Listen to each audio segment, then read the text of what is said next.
안녕하십니까. Y타임스 논평의 추복일입니다. 문재인 씨가 대통령으로 취임한 지 1000일이 지났습니다. 그런데 정리를 해보니까요. 약속이 이루어지지 않은 것은 29개, 그리고 약속이 이행된 건 딱 하나입니다. 그 하나가 뭘까요? 궁금하시죠? 오늘 말씀드리겠습니다. 문재인 대통령이 2월 3일로 취임 1000일을 맞았습니다. 문 대통령은 이날 자신의 SNS에다가 뭐라고 글을 썼냐면은 출근하니까 실장들과 수석들이 취임 1000일이라고 축하와 덕담을 해주었다. 쑥과 마늘의 1000일이었을까라고 적었습니다. 그러면서 그는 지금은 신종 코로나라는 제일 큰 일이 앞에 놓여 있다. 하지만 끊임없는 일들을 늘 함께 감당해주는 국민들이 계셨다. 취임 1000일을 맞아 국민들께 감사드린다. 이렇게 썼습니다. 그런데 말입니다. 취임 1000일, 문재인 대통령의 공약은 과연 얼마나 이루어졌을까 한번 생각해 볼 필요가 있습니다. 자유한국당의 영원한 대변인이죠. 민경우 의원이 지난 1월 31일 자신의 페이스북에 문재인 대통령이 지키지 못한 약속은 29개, 지킨 약속은 딱 하나, 이런 글을 올렸습니다.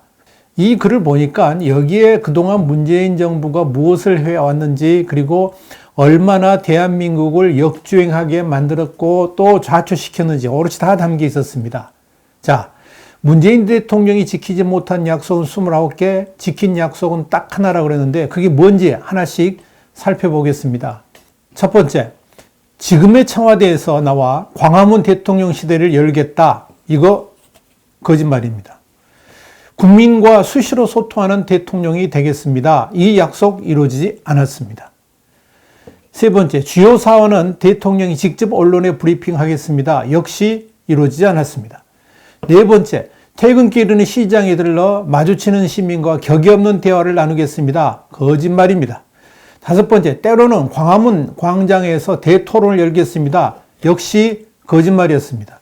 여섯 번째, 대통령의 제왕적 권력을 나누겠습니다. 오히려 강화하고 있죠. 일곱 번째, 권력기관은 정치로부터 완전히 독립시키겠습니다. 오히려 종속시키고 있죠. 거짓말입니다. 안보위기도 서둘러 해결하겠습니다. 안보위기는 오히려 더 커졌습니다. 아홉 번째, 한미동맹을 강화하겠습니다. 정반대로 가고 있죠.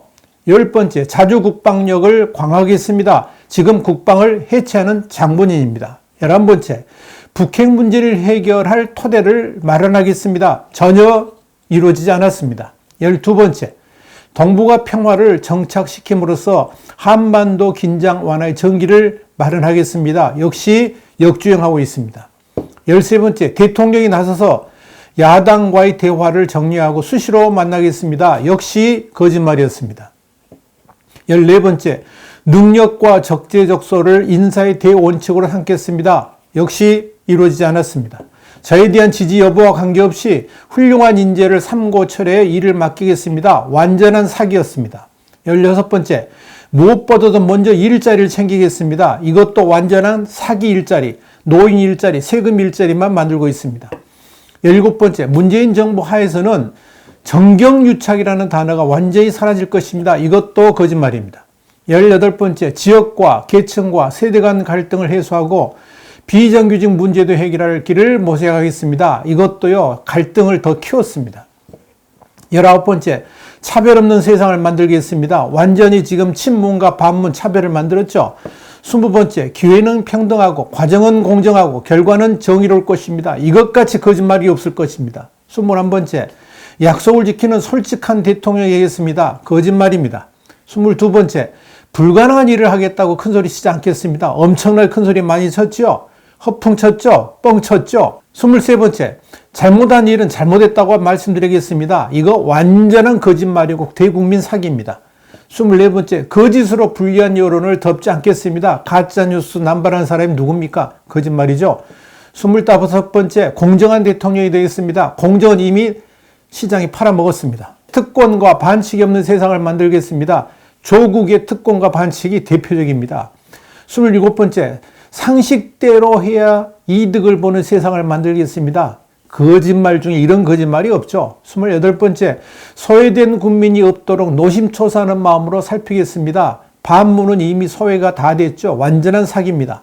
29번째, 대화하고 소통하는 대통령이 되겠습니다. 역시 엄청난 거짓말이죠. 자, 30번. 마지막입니다. 한 번도 경험해 보지 못한 나라를 만들겠습니다. 오직 이거 하나. 한 번도 경험해 보지 못한 나라를 만들겠습니다. 이거 하나만 딱 이루어졌습니다. 지금 우리나라가 바로 그런 나라 아닙니까? 더 이상 할 말이 없습니다. 문재인 취임 천일, 국민들의 마음에는 천불이 나고 있습니다. 이런 국민들의 마음을 대변이라듯이 박근혜 정부 초대 국무총리죠. 정호원 전 총리가 3일날 문재인 대통령에게 보내는 공개질의라는 제목의 영상과 공개질의서에서 뭐라고 그랬느냐. 문재인 정부의 2년 8개월에 걸친 국정 운영은 총체적인 거짓 파탕 실정으로 자진 사퇴 요구가 있는지 밝히라 그랬습니다. 그러면서 반자유민주적이고 반헌법적인 사상이 소신이라 그러면 자유 대한민국 대통령으로서 자격이 없고 국민도 인정하지 않는다라고 주장을 했습니다. 이것이 상당수 국민들의 마음일 것입니다. 전호건 전 총리는 문 대통령의 진솔하고 납득할 답변이 없을 경우 국민의 강력한 저항과 함께 준엄한 심판이 내려질 것이라고 경고를 했습니다. 정 전 총리는 이어서 거짓 취임사, 국가보위 책무 방기, 국가 해체, 국가경제 사유와 같은 9개 분야 공개 질의를 통해서 문 대통령의 국정 운영을 조목조목 비판했습니다.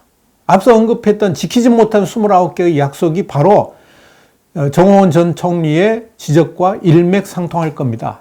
정호원 전 총리는 또한 문 대통령은 취임사에서 분열의 정치를 바꾸겠다고 했지만 현실은 적폐청산이라는 미명하에 인민재판과 같은 보복을 했다 그러면서 군소정당과 야합한 선거제도의 개편 등 독재적 형태 표출, 기무사 문건 등에 대한 대통령의 직접 수사 지시로 인한 권력기관의 수사 내몰기, 비리백화점이라는 사람과 친지 등의 장관 및 주요 공직 임명 등이 벌어지고 있다. 그렇게 강조를 했습니다.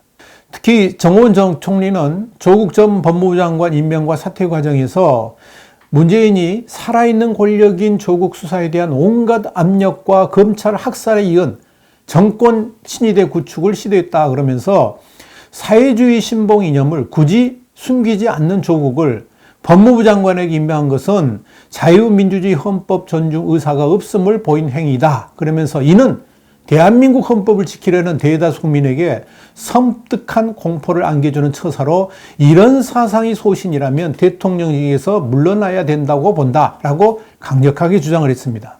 정호원 전 총리는 문 대통령이 검찰개혁 핵심 사안으로 챙기고 있는 고위공직자 범죄수사처, 공수처 설립에 대해서도 검찰 위에 초헌법적 기구를 설치하는 발상은 헌법 부정 세력이 아니고는 만들어낼 수 없는 짓이라 그러면서 3.15 부정선거를 무색하게 하는 선거 농락 사건인 울산광역시장 선거 개입 사건도 대통령의 의사에 따른 것인지 주변 인사의 기획인지 소상히 밝히라라고 요구를 했습니다. 정호원 전 총리의 이런 발언은 수많은 국민들의 마음을 그대로 대변해 줍니다. 더 이상 무슨 말이 필요하겠습니까? 그런데 여기서 우리는 문재인의 천일을 평가하기 위해서 똑같은 시기에 똑같은 개혁을 전면에 내세우면서 취임을 했던 에마뉴엘 마크롱 프랑스 대통령과 비교를 해보지 않을 수가 없습니다. 왜냐하면 문재인과 마크롱 프랑스 대통령을 비교해보면 간단하게 답이 나오기 때문에 그렇습니다. 똑같이 임기도 5년이고요. 출발도 비슷합니다. 그래서 두 대통령은 지난해 11월 반환점을 돌았습니다. 그런데 개혁의 방향 자체가 정반대입니다. 마크롱 대통령은 이른바 프랑스병 치유를 위해서 또 국가 효율성 제고를 위해서 개혁을 했는데 미래를 위한 개혁을 추진하고 있습니다. 반면에 문재인은 적폐청산을 토대로 한 과거지향적 개혁을 하고 있습니다. 마크롱 대통령은 더 일하는 프랑스에 초점을 맞추고 있는데 문재인은 워라밸을 강조하면서 더 보장하는 한국에 초점을 맞추면서 일하는 시간마저 강제로 줄이고 있습니다. 결과는 어떻게 나타나고 있습니까? 지난해 프랑스는 EU그룹의 선두주자인 독일의 경제 성장을 추월했습니다. 외국인 투자 역시 EU 선두권으로 우뚝 섰습니다. 그런데 한국은 지난해 성장 동력을 잃어가는 민간 부문의 부진을 정부 재정 투입으로 막아가지고 억지로 숫자 맞추기로 했죠. 그래가지고 겨우 2.0%의 턱걸이 할 정도로 저성장을 했습니다. 글로벌 금융위기 직후인 2009년 1% 아래로 떨어지기도 했고 외환위기에 충격을 받았던 1998년에도 마이너스 성장을 하기는 했습니다만은 지난해 2%는 대형 악재도 없는데 문재인 정부 성적은 최악이었습니다. 이건 문재인 정권이 추진해온 3대 경제정책, 그러니까 소득주도 성장, 혁신성장, 공정경제, 이게 전적으로 틀렸다는 사실을 입증해 주는 겁니다. 프랑스는 미래를 향해서 열심히 달려가고 있는데 한국은 과거만 파먹으면서 점점 더 수렁으로 빠져들고 있는 겁니다. 더 일하는 프랑스와 있는 것 나눠 먹고 살자는 한국, 이것이 마크롱과 문재인의 천일의 결과입니다. 문재인은 취임 천일을 맞는 글에서 돌아보면 그저 111 또 1이었다라고 했습니다. 우리는 묻고 싶습니다. 그 일들이 어떤 종류의 일이었습니까?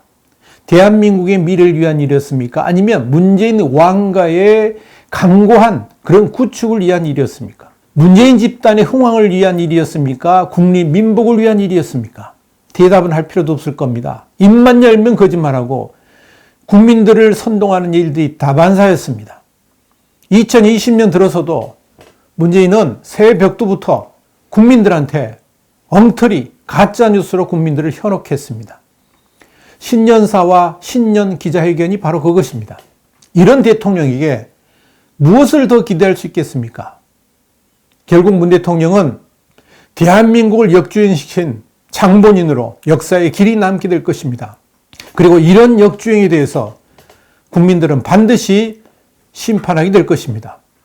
와이타임스 논평이었습니다. 다음 시간에 다시 뵙겠습니다. 감사합니다.